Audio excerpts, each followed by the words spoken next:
পশ্চিমবঙ্গে ছোট্ট একটা গ্রাম শালবন।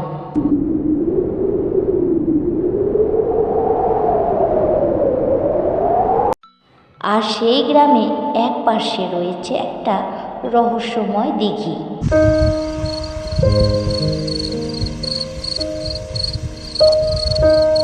দিনের বেলা তার জল অদ্ভুতভাবে কালচে রং দেখায়।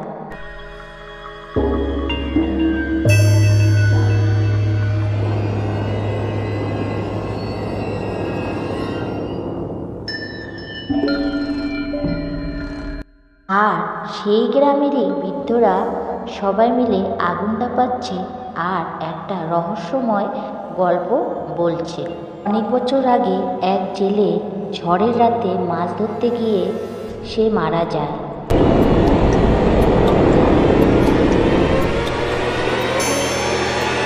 তার আত্মা নাকি আজও মাছ পাহারা দেয়।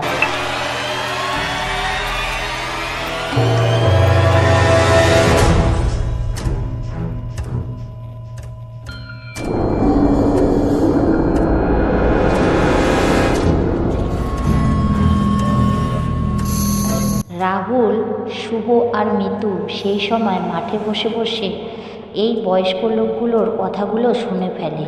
আর এই কথাগুলো শুনে রাহুলের মনে ইচ্ছা জাগলো আর তার দুই বন্ধুকে বলল, চলো আজ ওই দিঘিতে আমরা রাতের বেলায় মাছ ধরতে যাব।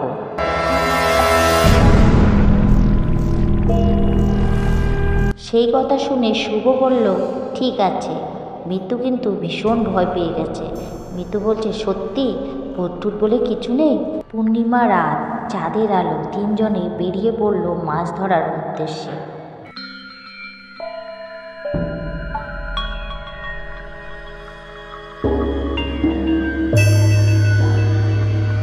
দুই তিন মিনিট পর তারা একটা জলের উপরে ছায়া দেখতে পায় আর সেই ছায়াটা ছিপ নিয়ে মাছ ধরছে।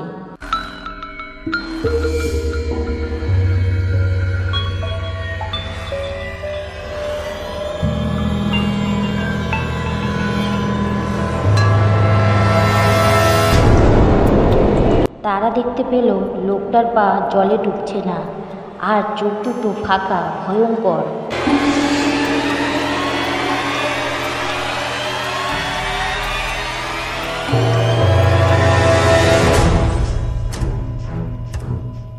লোকটি ধীরে ধীরে বলল, মাছ মাছ মাছ মাছ, এগুলো সব আমার মাছ।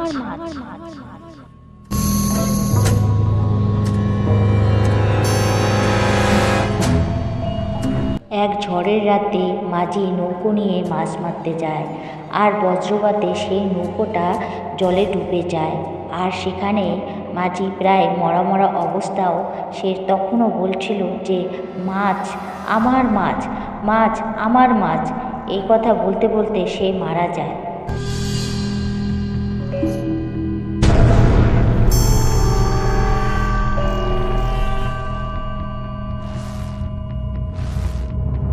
রাহুল, শুভ, মিতু এসব দেখে ভীষণ ভয় পেয়ে গেল।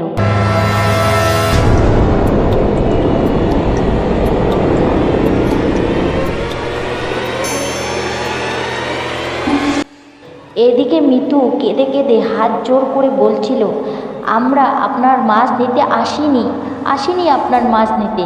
আমাদের ক্ষমা করে দিন, ক্ষমা করে দিন আমাদের।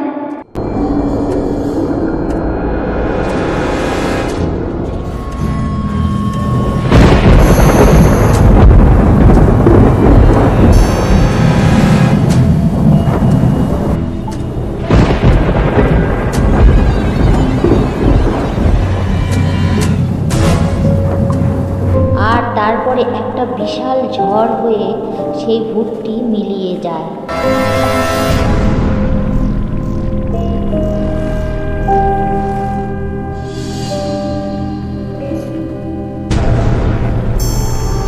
গ্রামের লোকেরা পরের দিন তারা সকালবেলা তিনজনকে নদীর ধারে অচেতন অবস্থায় পায়।